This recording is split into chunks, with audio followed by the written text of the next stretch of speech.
Welcome to Everything Life and Real Estate. Let's get started with our hosts, Linda McKissack and Dana Gentry.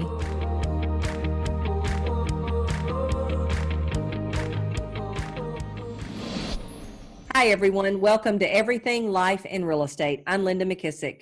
And I'm Dana Gentry. We're going to talk about change today. So why don't you kick us off? Yeah. So I think obviously change is something that everybody goes through, and a lot of people have changes in their businesses and changes in their organizations and changes in their life. And I heard a quote that made me think that this would be a good episode for us to do. And it's a Woodrow Wilson quote. And it says, if you want to make enemies, try to change something. Oh, boy, that's so true. Isn't that so true? And I thought, man, that just totally hit home. So I was actually listening to a John Maxwell podcast, and he talked about the 5 categories to responding to change. And it made me just think, in the real estate industry, we have so much change going on with technology and disruption and artificial intelligence and all those things. And so I really resonated with these 5 categories to responding to change, just in leadership and as a business owner and all different, as a realtor and all different things. So I thought I'd share these 5, and then maybe we can kind of talk about those and spin off on them. So the first one, well, let me back up. Before that, he said different people deal with change differently. And I thought, man, that's so true. Because if you think about when you've tried to change something, certain people are okay with it. Certain people they're not sure. They kind of need to see what the change is going to be first. Other people are just totally against any kind of change whatsoever. And before, I've always wondered what makes the difference? Why do different people deal with change differently? And then when I learned about these categories, I thought that kind of makes sense. So the first one is the innovators. And these are idea people who they run with change instantly. And actually, there's only 2% of the people that are like that. So these are the people that run with change instantly. What do you call those? Innovators? Innovators. Yep. Those are the innovators. They're idea people, and they are not afraid to change. They will run with the change instantly. But there's only 2% of those. Then the second ones are the early adopters. And these are the people that get new ideas from the innovators, and then they go and do it. So they might not be the idea people, but they might hear an idea from an innovator, and then they'll go and do it. And so he said there's 13% of the people in the United States are like that. Then the third category are the early majority. And this was the one I thought was kind of funny. So these are the people that look around their peers and they want to get it, but they want the book written first. So they want to get the change because they're looking around and maybe seeing if their peers are doing it or not, but they want it done first. They want the book written first. And 14% of people are like that. Okay. Then this next one is the largest majority. It's called the later majority. And these are the people who they want to see everyone else already doing the change, and then they'll follow after everyone else. And 34% of people are like that. Oh, wow. Okay. Yeah. Then the last one he calls the laggers. And these are the people that are just determined not to adopt anything else. Like, they do not want to change. They won't adopt it no matter what. They are fine where they are, and they're stuck in their ways. And unfortunately, that number is small. 16% of people. Gosh, okay. Yeah. And so I just got to thinking about those, and I thought, one, I loved just seeing that, because having implemented a lot of changes over the last couple of years in all different businesses, I can think of people in my head when I think of each of these categories. And so then I got to thinking, I wonder kind of what makes them like that. Interesting point with that. I think back over times when I implemented a change in some of my businesses, and you're kind of shocked by some of people's response to it. Yep. This makes a lot of sense. They were probably one of these that, are going to be late majority or something. And so you kind of have to think about that, though. If you're leading people, you kind of have to, it's kind of like, maybe, I don't know if it's tied to their behavior. I don't know what it's tied to, but the minute you said all these, I immediately, now that we're making so much change in technology and real estate, I immediately thought of people's names I could put by each one of these. Me too. I did the same exact thing. What do you think you are? It's funny. And it kind of depends on what it is. And I was trying to think the same thing. So when it comes to business, I'm definitely, I don't care to change. I love change. I love to get it and go with it. And I love to have a new idea and I love to implement it and I'll run with it right away. When it comes to my personal life though, I'm not good with change. Like I've just looked at a house for the third time today. And the thought of the change of moving has like totally shut me down. So it's so weird. I don't know I don't know why I'm like that, but I'm different with personal change than I am with business change. Do you think it's the thought of having to pack everything up and move it? I don't know. I honestly think it's because growing up, I had so much change that personally, I don't love change. Okay. For myself, maybe. But when it comes to business, like I can't wait to do something new. And I'm the first to like make everybody feel good about a change and all that stuff. So I don't know. I'm different. I'm different when it comes to personal and business. Which one do you think you are? No, I'm like you. I love change. Mm-hmm. I always like to say I have a girlfriend that I run with and she likes to run by the same twig every day at the same time. And I'm like, can we just go a different direction today? I mean, I don't like things when they get monotonous and repetitious and kind of boring. So Yeah. I like change, but I would probably say, again, it depends on what the things are. I'm going to fall more in the early adopters because, I'll tend to look at what people are doing with it and get ideas to do things. Some Mm-hmm. things I might be the innovator, but majority I'm probably going to be the early adopters. Yep. I think the same for me too. Yeah. I definitely am not. I mean, I wouldn't say I would follow after everyone else because I like to be on the front end of stuff. Mm-hmm. But I do like to kind of see, I don't like to reinvent the wheel, I guess. So if somebody's already done it and done it a good, better way or a great way, then I'm not going to say, oh, I need to go just create my own thing. Yeah. Well, and I wonder if this has to do because you and I both have taken the Colby assessment and we're both quick Mm-hmm. starts. I'm often wondering too, is this have to do with how quick start someone is? Like a Colby measures how quick someone takes action. And I'm like a 9. I can't remember what yours was, an 8 maybe or something. What 8. was, Yep. yeah. And so that means we're going to be one of the front end of anything because we're going to hear an idea and just go. We're not going to wait. We don't have to wait till it's perfect or whatever. But Yeah, which sometimes though can get me in trouble because I'll go before I really do all the research around it. when we're redoing it. Yeah, for sure. Yeah. So I thought it was interesting. Okay. So the next he talked about ways that you can avoid the killers of change. And hopefully maybe you'll feel the same way, but I was like, dang, I've done some of these so many times. So he said, if you have to make a change, there's right ways to do it and there's wrong ways to do it. And so he said, the first killer that you want to avoid is making the change before the influencers have bought into the change. Oh gosh, yes. I've definitely made that mistake. Because leaders have influence. And so if you've not gotten your influencers bought into the change, then that's a surefire way to be a killer. The second one was sugarcoating or underselling what is involved in the change. Oh, yeah. So like if we just act like it's not going to be a big deal, but then really it's like a life-changing change, people, that is a killer, he said immediately. The third one, talking too much, but then not taking action when you're going to make a change. Because if you talk about it, people are going to be watching, ready for it to happen. And I mean, I can think of an opportunity that I've missed because it was a change, but we talked about it and we just didn't take action fast enough. And it fizzled. It never came to fruition because of that. You know what that was? Yeah, it was actually a merger with a real estate team. And it was somebody that I talked to for a long time about merging and maybe going into business with together.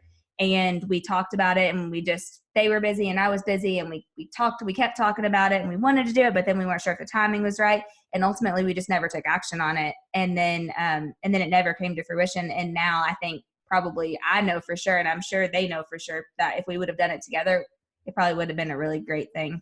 Gosh, I can think of a million things like that where you felt like you didn't have enough information and so you didn't act, and then you look back and go, man, we should have acted on that. Yes. Oh my gosh. This one really resonates because I have really learned this. It's so funny. I've kind of wrestled with this idea before. I believe there's a timing to everything, and there's certain things that the faster you go on it, the better. Of course, I'm always going to relate everything to a diet, right? So here's what I've noticed. When I have a new idea about, anything like a diet or things that take motivation, the faster you act, the better, because that motivation wanes. And then of course your knowledge is important too, because I think about real estate deals, because the more knowledgeable you are and clear, and I want to say clear more than knowledgeable, because if you have criteria, then you can act quicker. But when you don't have that criteria, you're not really sure. And so that makes you waffle a little bit. In other words, when I think about, okay, we've got real clear criteria, so it doesn't take us but seconds to think about a real estate deal and make a decision on it. Where other people may not have that. And I mean, I've missed out on properties that I would have loved to have had because of that. Say, I just wasn't clear on my criteria, and I probably was too busy and talking about it and didn't get into action. Well, and another good example that I think about that over time, this is why it's so important to have a growth mindset and to constantly be growing yourself in the areas, because after a while, you're not going to have new areas that you need to be knowledgeable on. I mean, be a ton more. So a real good example is this. The difference, and I could feel the difference in years ago when I would have, hiring our tech director that we just hired. Yep. Years ago, I would have waffled, or I think about times when I did waffle on someone. And sometimes when I waffled, I look back and it was a great decision. Yeah. You know what I mean? There was something instinctively telling me that just didn't feel right. Everything stack up. Yep. I call that a God pause. Yeah. But with Shannon, it was different. There was so much more clarity. Even though we didn't have necessarily clarity about the tech role or whatever for our regional team member, it was so much easier. Well, first of all, we did the career visioning process, but even it was so much easier. You can still do the career visioning process and still be totally confused, right? Oh, yes. Career visioning process and still not know whether you should hire the person or not. Yeah. I thought the minute I learned career visioning process, all my decisions would just be like, down from earth, the God telling me this is the one, and it doesn't happen like that. You still have confusion and doubt and, all that stuff. But in this case, it was very clear, very without a doubt. And so I think there's certain areas of your life that if you can get clarity around them, then you can make those decisions and you can make that change or whatever you need to make a lot faster. Yep. I totally agree. Yep. Totally agree with that. So then let's see the next one. Okay. So the fourth one, there were 6 of them. The fourth one is mistaking the beginning of change for the result to change. You have to have a strategy. And I love that he always says with this part, hope is not a strategy. Okay. I don't really understand that one. So give me some definite clarity on that one. Beginning. Yep. Okay. So basically when he talked about this, John said, you mistake the beginning of the change for the result to change. So basically when you say, okay, we're going to start the change now, with that, then you think that is the change instead of actually having a strategy, because change is so hard and it takes a lot of planning and you have to have a strategy for it. So basically what he was saying, I'm trying to think, he used a really good example and I can't think of what it was. He basically said that sometimes people say, like if we're going to make a big change and we announce the change, that then that's going to be, that then we're going to get to the result faster instead of actually having the plan. Oh, that makes sense. Yep. So I have a really good plan to implement, especially if you've got all these different people and they're going to take it differently. Totally. And that's where the big eye opener was for me. Then the fifth one, he said that's a killer of change, is overvaluing management and undervaluing leadership. Because he said anytime you're making a change, 80% of it is actually leading and 20% is the managing. And so you have to like up your leadership game anytime you're involving in a big change. Because most of the management pieces, we think that's going to be the hard part of a change, is making sure like all your operations part is done and all of the systems part is situated. But he says really that's only 20%, that 80% is leading your people and providing a lot of value as a leader. And then the last killer, which I'm super guilty of, is too much change too fast. Yeah, and I love one of the quotes. I can't remember who said this, but if you're a few steps ahead, you're a leader. If you're 100 steps ahead, you're a martyr. Martyr. I know, and I thought, man, that's so good. I can think of so many times I've just changed too much, changed too fast, and it's not good. So it just had me. I loved all these. I just thought, as much as we experience change, especially think about real estate agents with teams. I feel like change happens a lot with teams because of turnover of team members, and you're always on to the next shiny thing, and you're trying to change so much. It can be a lot, honestly. Well, when I listen to this, I think, it'd be good to go ahead and know in advance before you ever have a change who your people are on your team already. Yeah. Who would be innovators, who's going to be your early adopters. I always think about John's story, and I think I've told this before on a podcast before, but I always love it, where he went to be a pastor and he was so young at this church that, he couldn't get people really to do anything. And so he finally realized that there's this old farmer that was really the leader. And so when he wanted something to go through, instead of just taking it to people, he'd go to the old farmer. Yep. And the old farmer, it was called the meeting before the meeting. For the meeting, yep. That would be where you would maybe go get some of your key people and get them to buy into the change first, because, they're probably people that your other people are following even more so than you. So that's good. And then John I think this came from John, but I love it. It's and I say it all the time. He has this quote where he says, "Change is great. You go first." Yeah. Actually, you just walked right into the ending, and I can't believe he didn't say that on the podcast, but I love, so he says there's just 4 steps in the process of change. And the first one is new information is expected. So you change how the people are seeing things. And then the second one is a new attitude is adopted, because people mentally change before they emotionally change. And then a new behavior is practiced. They have new habits and new actions. And then lastly, new convictions influence others. We get others to change by influence. So he was saying, go get your most influential person, get them bought in, and then they're going to go out and convince the others to change. And when you think about as much as we've been trying to get our offices to adopt the new technology and understand what we have to do, that that technology is important. And then I think about the whole range of the real estate industry right now, because I know I meet with a lot of top agents and just agents in general, and you'll have some that are all 100% using massive technology, and then you'll have some that they're not using really hardly even a database. They still use spreadsheets and or a whiteboard. And so you've got such a diverse group. That's another place that I think it's really kind of hard. So as I'm sitting here listening to all this, I'm thinking, wow, this would be a massive thing for you to learn. Yep. Because anytime you have a change, every one of these steps are going to be super important. Yeah.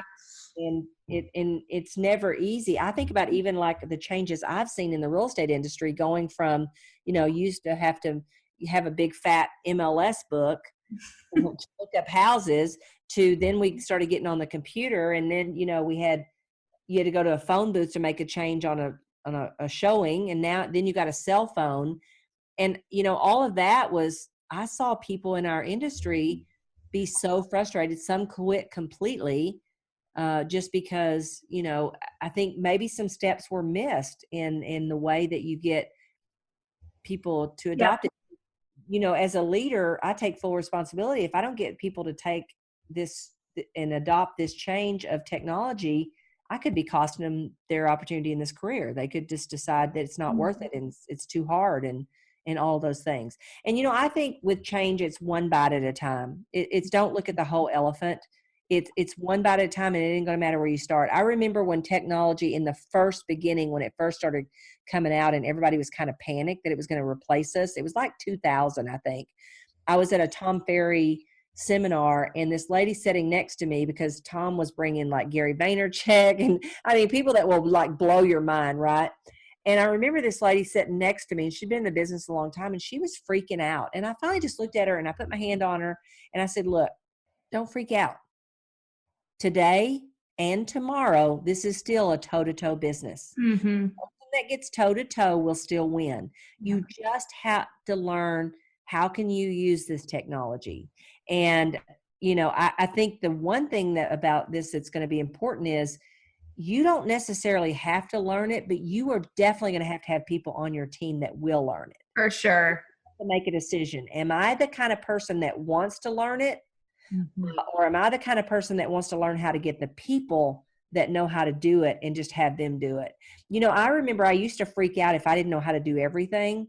I don't do that anymore. I mean, there's still stuff I don't have a clue how to do on the computer, but I don't freak out about it because I know I'm always going to have people around me that do know how to do it. Yeah. Or I'll find the person that knows how to do it. So I think that's kind of the decision with the technology in our industry that the agent's going to have to decide. Am I going to be the person that wants to learn it?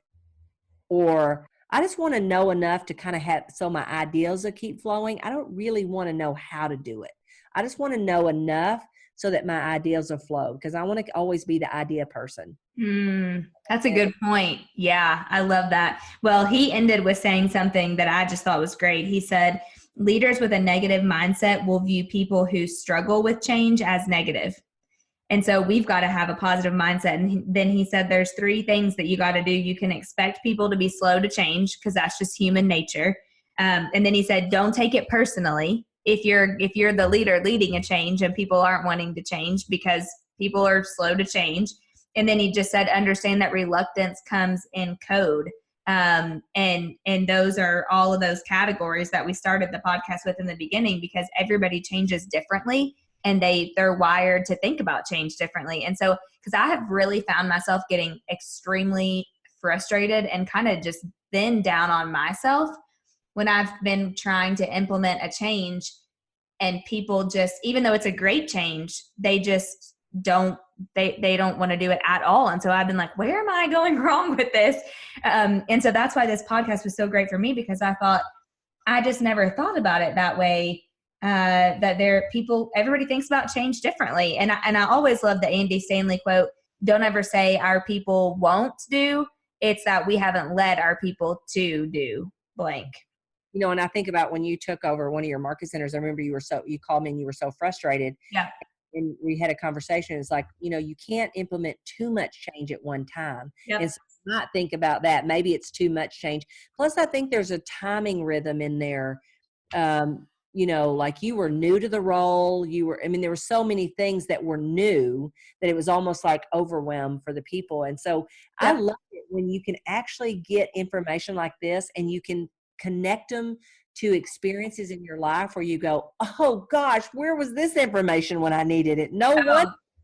And it makes you realize it's not about you. You can always make yourself better, but the truth is it's about the other people, and how do I help them, and how do I understand them better and quit making it about me, because it's not about me, it's about them. And then understanding this, now I can actually, when I am going to try to implement a change, realize that some of these people are going to be laggards and some are going to be, late majority and some will be early majority. That's just part of it. And to know that these percentages probably are pretty true in any business that you have. Yep, I know. I thought so too, and instantly I knew right away when I listened to this, I thought, oh my gosh, why could I not have had this a year and a half ago? But instantly I knew that I did too much change too fast without building emotional capital first. Mm-hmm. And that was the biggest, and that was a pointing thumbs thing. And it's just, you learn through stuff like that. And so I love this. I just think change is something that's always going to be there. We're never going to be able to get away from it. So the more that we can know about it, the better. We're armed with that knowledge. And I just thought this was a super good one. Yeah, that's true. And to me, it helps me to know that there's kind of a science to it. Yeah. I can just learn the science. I can keep myself out of some messes that I've been in the past. Yep. Same thing. That's awesome. Well, yeah. I love it. So is there as we kind of wrap up here, we're a little bit out of time, but was there anything, final thoughts? I love this, Dana. This is phenomenal. We could probably do a whole course on this, right? I know. So if anybody wants to go back and listen to it, it was John Maxwell. It was his leadership podcast, and it was called Leading Through Change. And it was back like beginning of February sometime.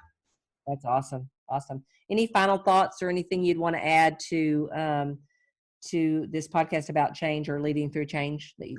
No, but I think it would be an awesome action item for our listeners to go back to those 5 and just like you and I did, really think about who they are. Mm-hmm. Mm-hmm. Because none of them are right or wrong. I mean, it's just, but you got to be one of them. Yeah, so true. And one of the things I wrote down and I thought about was, it's so funny. I like change when I'm causing it. Yeah. I don't necessarily like it when it's being caused on me. If I'm in control of it, I like it. But if it's happening to me, it's not as fun. Yeah, I'm the same exact way. Hey, really fast. So speaking of change, we changed our website, and I definitely think that we need to let our listeners know about that. And it made me think about it because last night I got a great night's sleep for the first time in a while. And it was because I finally got my chili pad to work. Yay, your chili. Yeah, I loved it. Yeah, I loved it so much. So that made me remember that we need to tell everybody we changed our website. So if you go to everythinglifeandrealestate.com now, we added a tab on there that says things we love. And so periodically we're dropping some things on there that we talk about on the podcast, and there's links. And so everybody can go on there and check them out and look at it and see what we love.